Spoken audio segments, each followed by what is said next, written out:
To be successful at almost anything, you have to do the tough stuff and as well as the enjoyable stuff. You have to do the boring stuff as well as the non-boring stuff. And if you don't do your chores, then bad things will happen. But if they don't do the things that they don't like to do, then the company will be in trouble. Like you have to, you basically, like it's more fun to cook the meal than to clean the dishes, okay? But you need to clean the dishes.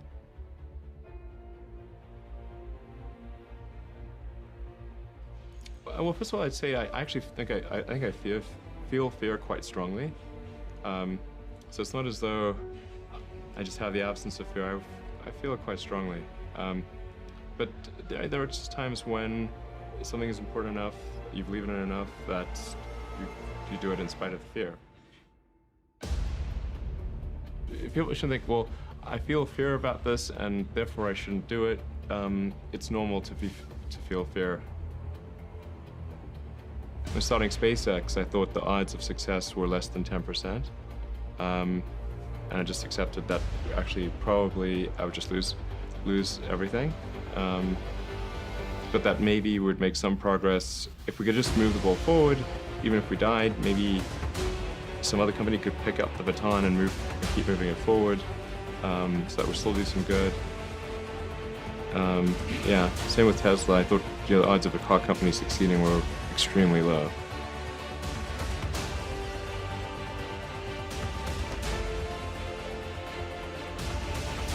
How quick are you to fix the mistakes, not will you make mistakes? And if you see the difference between a startup that is successful and one that is not, and it's because the successful one, they both made mistakes, but the successful one recognized the mistakes, fixed them very quickly, and the unsuccessful one tries to deny that the mistakes exist.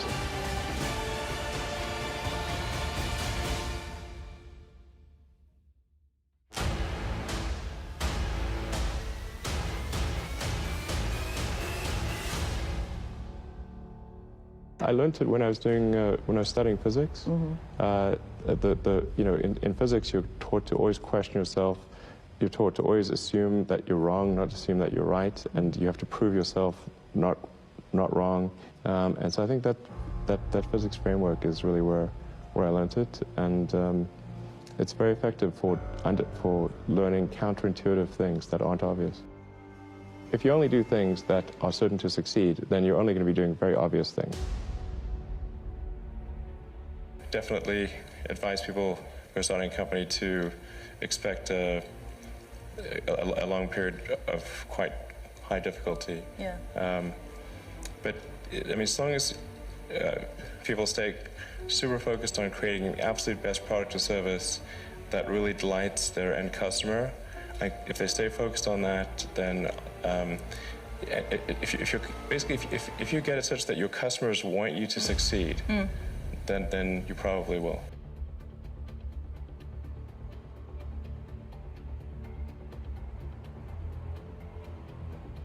I think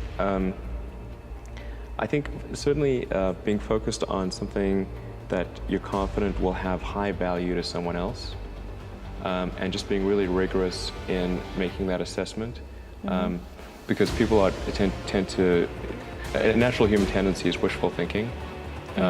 So a challenge for entrepreneurs is to say, well, what's the difference between really believing in your ideals and sticking to them versus pursuing some unrealistic dream that doesn't actually have merit?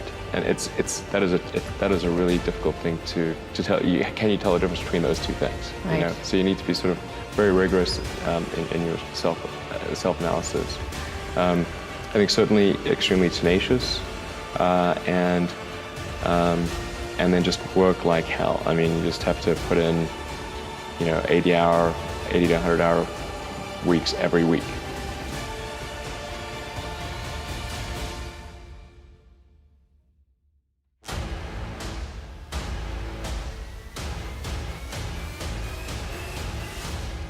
Really liking what you do, whatever area that you get into, given that even if you're the best, there's always a chance of failure. So I think it's important that you really like whatever you're doing. If you don't like it, life is too short. If you like what you're doing, you think about it even when you're not working. I mean, it's something that your mind is drawn to, and if you don't like it, you just really can make it work, I think. If you're creating a company or if you're joining a company, the most important thing is to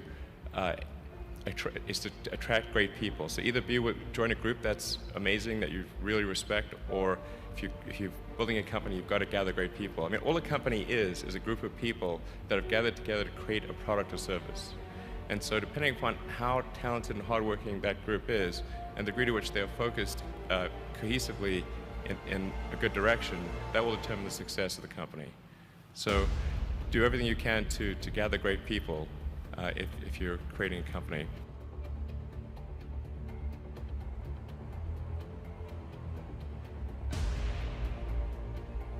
The whole purpose behind Tesla, the reason I put so much of my time and money into helping create the business is we want to serve as a catalyst for accelerating the electric car revolution.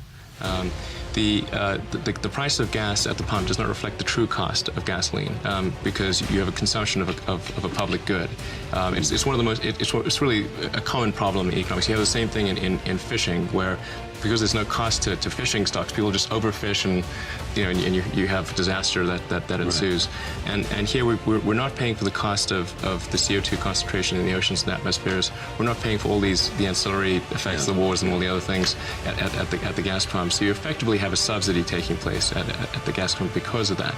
So the only way to bridge that is with innovation, is to try to make electric cars better sooner than they would otherwise be.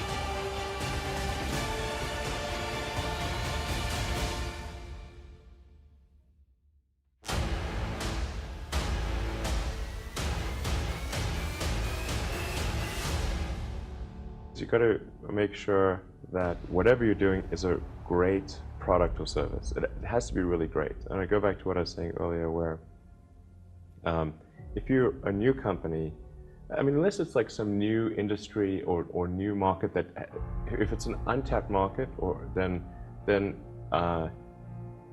you have more ability to,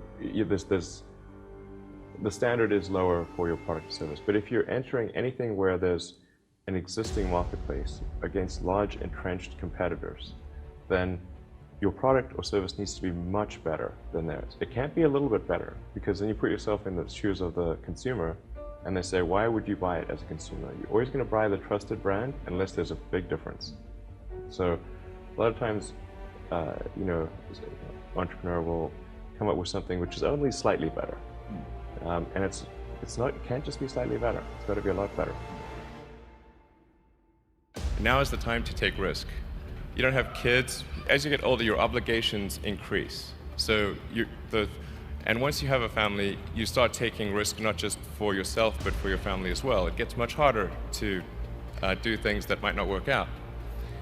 So now is the time to do that before you have those obligations. So I would encourage you to take risks now. Do something bold.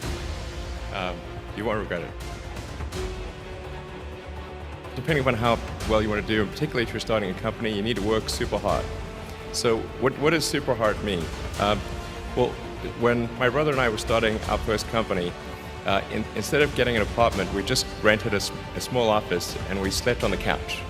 And we showered at the YMCA, and we're so hard up we had one computer. So the website was up during the day, and I was coding at night. 7 days a week, all the time. And I sort of briefly had a girlfriend in that period, and in order to be with me, she had to sleep in the office. So work hard, like every waking hour. That's the thing I would say, particularly if you're starting a company.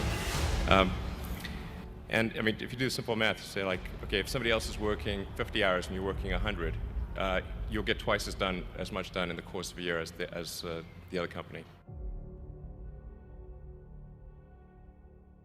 You want to try to make every element of the car as flawless as possible. And there will always be, some degree of imperfection, but try to minimize that and create a car that is just delightful in every way.